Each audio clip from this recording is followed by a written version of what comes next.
এরা যে মানবাধিকার লঙ্ঘনকারী তার কোনো ঠিকানা নেই। আওয়ামী লীগ এদেশের মানবাধিকার লঙ্ঘন করে না। সাবেক প্রধানমন্ত্রী শেখ হাসিনা এক সমাবেশে বলেন, আওয়ামী লীগ ফেরা যে মানবাধিকার লঙ্ঘনকারী তার কোনো ঠিকানা নেই। বাংলাদেশ আওয়ামী লীগ মানবাধিকার লঙ্ঘন করে না, করে নাই। অন্তর্বর্তী সরকারের গুম কমিশনের প্রতিবেদন বিগত আওয়ামী সরকারের শাসনামলে গুমের লোমহর্ষক বিবরণ উঠে এসেছে। প্রতিবেদনে এমন ঘটনা উঠে এসেছে যে সাদা পোশাকে তুলে নিয়ে মাথায় গুলি করে মেরে ফেলা হতো। এরপর মৃতদেহ সিমেন্টের বস্তার সাথে বেঁধে নদীতে ফেলে দেওয়া হতো যেন সেটা ডুবে যায়।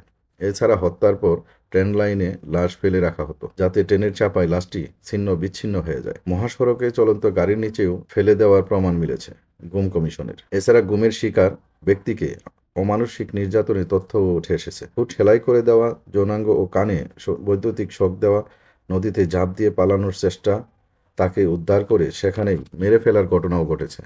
প্রতিবেদনে আরও একটি চাঞ্চল্যকর তথ্য হচ্ছে, বাংলাদেশে এসব গুম খুনের ঘটনায় ভারতীয়রা জড়িত ছিল। বর্তমান অন্তর্বর্তী সরকারের প্রধান উপদেষ্টা ডক্টর মোহাম্মদ ইউনূস বলেছেন, গুম কমিশনের প্রতিবেদন লোমহর্ষক। এটা একটা লোমহর্ষক প্রতিবেদন। মানুষের প্রতি কি পরিমাণ নৃশংস হতে পারে এতে আছে তার বিবরণ। RAB, DB, CTDC, DGIF, NSI গুমের শিকার ব্যক্তিদের হত্যায় জড়িতদের অনেকেই জানতেন না তারা কাকে হত্যা করছেন অথবা এই হত্যার কারণ কি, কেনই বা এই হত্যাকাণ্ড ঘটানো হচ্ছে। গুমের আরও একটি বৈশিষ্ট্য হলো, সাদা পোশাকে তুলে নেওয়ার সময় গোপনীয়তা বজায় রাখতে এক সংস্থা আর এক সংস্থার নাম বলতো। যেমন ডিবি পুলিশ নিজেদের র্যাব পরিচয় দিত আর র্যাব নিজেদের ডিজিআইএফ এর দাবি করত। একটি বাহিনী তুলে নিয়ে অন্য বাহিনীর কাছে বন্দী রাখত আর তৃতীয় বাহিনী হত্যা বা মুক্তি করার দায়িত্ব নিত। এতে গুমের শিকারীদের জীবিত পাওয়া গেলেও কারা তুলে নিয়ে গেছিল তা জানা যেত না। গত 14 ডিসেম্বর গুম সম্পর্কিত তদন্ত কমিশন প্রধান উপদেষ্টা ডক্টর মোহাম্মদ ইউনূসের কাছে এই প্রতিবেদন জমা দেন। প্রতিবেদনে বলা হয়েছে, অপহরণ, আটক, নির্যাতন, হত্যা, মুক্তি এই 5টি ধাপে সুপরিকল্পিত ও সুশৃঙ্খলভাবে গুমের ঘটনা ঘটানো হয়েছে। কমিশনের তথ্য অনুযায়ী 2009 থেকে 2024-এর মধ্যে গত 15 বছরে 1676টি জোরপূর্বক গুমের অভিযোগ নথিভুক্ত হয়েছে। এর মধ্যে 758টি অভিযোগ পর্যালোচনার মাধ্যমে এসব তথ্য পেয়েছে কমিশন। প্রতিবেদনে বলা হয়েছে, গুমের ক্ষেত্রে 2টি পদ্ধতি অনুসরণ করা হতো। প্রথমে টার্গেটকে আটক করে নির্যাতনের মাধ্যমে অন্যদের নাম আদায় করা হতো, পরে তাদেরও ধরে এনে একইভাবে নির্যাতন ও গুম করা হতো। প্রভাবশালী নেতাদের সরাসরি নির্দেশেও গুমের মতো ঘটনা ঘটানো হতো। উদাহরণ হিসেবে নারায়ণগঞ্জ 7 খুন মামলা সরাসরি সাবেক র্যাব কর্মকর্তা তারেক সাইদ মোহাম্মদের স্বীকারোক্তির কথা উল্লেখ হয়েছে। প্রতিবেদনে উঠে এসেছে, ভিকটিমের অবস্থান চিহ্নিত করতে মোবাইল প্রযুক্তি ব্যবহার করা হতো। আর এই নজরদারির দায়িত্বে ডিজিএফআই এর তত্ত্বাবধানে পরিচালিত ন্যাশনাল মনিটরিং সেন্টার বা এনএফসি এবং পরবর্তীতে ন্যাশনাল টেলিকমিউনিকেশন এনটিএমসি টার্গেট করা ব্যক্তিকে অপহরণ করিয়া নিজেদের আইন শৃঙ্খলা বাহিনীর পরিচয়ে সাদা পোশাকে তুলে নিত। অপহরণগুলি সাধারণত রাতে ঘটাতো। ভিকটিমকে বাড়ি বা রাস্তা থেকে তুলে নেওয়া হতো। দ্রুত গতিতে ঘটানো এসব অপহরণের সময় ভিকটিমদের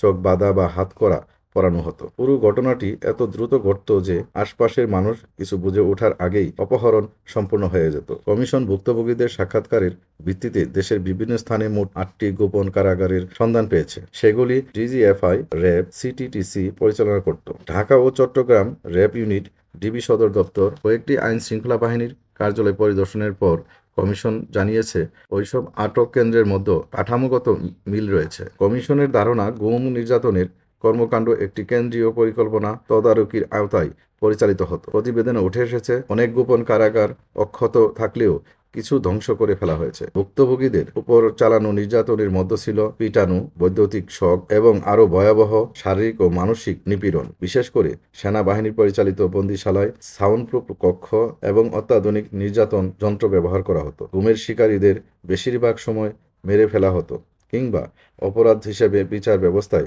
সরপত করা হতো। কিছু ক্ষেত্রে কোনো অভিযোগ ছাড়াই মুক্তি দেওয়া হতো। প্রতিবেদনে আরও উঠে এসেছে, গুমের শিকারীদের অনেককেই হত্যার প্রমাণ পাওয়া গেছে। অধিকাংশের মাথায় গুলি করে মেরে লাশ সিমেন্টের বস্তার সাথে বেঁধে নদীতে ফেলে দেওয়া হতো যেন লাশ ডুবে যায়। বুড়িগঙ্গা ও শীতলক্ষা নদী ছিল এদের ঘটনা ঘটানোর প্রধান স্থান এবং কাঞ্চন ব্রিজ ও পুস্তকলা ব্রিজ এসব কাজে ব্যবহার করা হতো। এক সাক্ষীর বরাতে জানা গেছে র্যাব এর একটি ওরিয়েন্টেশন সেশনে দুজন ভিকটিমকে গুলি করে হত্যার ঘটনায় দেখানো হয়। আরেক সেনা সদস্য জানান, নদীতে ঝাঁপিয়ে পালানোর চেষ্টা করা এক ভিকটিমকে উদ্ধারের পর তাকে গুলি করে হত্যা করা হয়। অন্য একটি ঘটনায় লাশ রেললাইনে রেখে ট্রেনের নিচে ফেলে লাশ ছিন্ন বিচ্ছিন্ন করার চেষ্টা করা হয়েছিল। প্রতিবেদনে আরো বলা হয়েছে, গুমের ঘটনা সুসংগঠিত ভাবে পরিচালনা করা হতো। একদল অপহরণের কাজ করত, আরেক দল আটকের পর নির্যাতন চালাতো এবং তৃতীয় দল হত্যা বা মুক্তির সিদ্ধান্ত নিত। এ কাজে জড়িত অনেকেই জানতেন না এরা কাকে এবং কেন হত্যা করছেন। ভুক্তভোগীদের লাশ শনাক্তকরণ ও পূর্ণ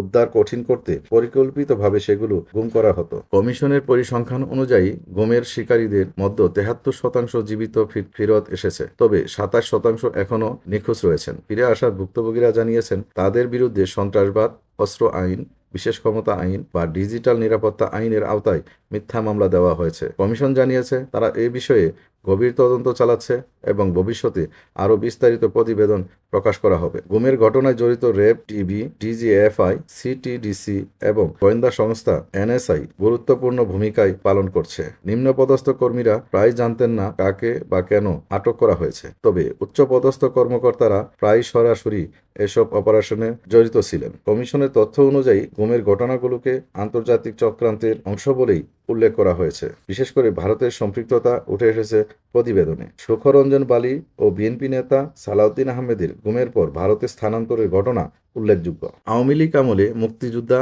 মানবতা বিরোধী অপরাধের মামলায় ফাঁসি হওয়া সালাউদ্দিন কাদের চৌধুরীর ছেলে হুম্মাম কাদের চৌধুরী জানিয়েছেন, বন্দী অবস্থায় তিনি হিন্দি ভাষাভাষীর লোকদের কথা শুনেছেন। তাকে রাজনীতি থেকে বিরত থাকার শর্ত দেওয়া হয়েছিল। সালাউদ্দিন আহমেদ জানিয়েছেন তাকে এমন স্থানে রাখা হয়েছিল যেখানে টিএফআই লেখা কম্বল ছিল। কমিশনের দাবি, ভারত ও বাংলাদেশের নিরাপত্তা বাহিনীর মধ্যে বন্দি বিনিময় প্রমাণও পাওয়া যায়। প্রতিবেদনে র্যাব এর বিরুদ্ধে মানবাধিকার লঙ্ঘনের অভিযোগ এনে বাহিনীটির বিলুপ্তির সুপারিশ করা হয়েছে। এছাড়া আওয়ামী লীগের শাসনামলে গুমের নির্দেশদাতা হিসেবে সাবেক প্রধানমন্ত্রী শেখ হাসিনার সম্পৃক্ততার কথা উল্লেখ করা হয়েছে। এই কমিশনের প্রধান মইনুল ইসলাম চৌধুরী জানিয়েছেন, পরবর্তী অন্তর্বর্তী প্রতিবেদন আগামী মার্চ মাসে প্রকাশ করা হবে এবং চূড়ান্ত প্রতিবেদন আরও 1 বছর সময় লাগতে পারে। উল্লেখ্য, বাংলাদেশ আন্তর্জাতিক জোরপূর্বক গুম প্রতিরোধ কনভেনশন এ সই করেছে ডক্টর মোহাম্মদ ইউনূস, যা ওইসব অপরাধে জড়িতদের বিচারের আওতায় আনা বাধ্যবাধকতা আরোপ করেছে।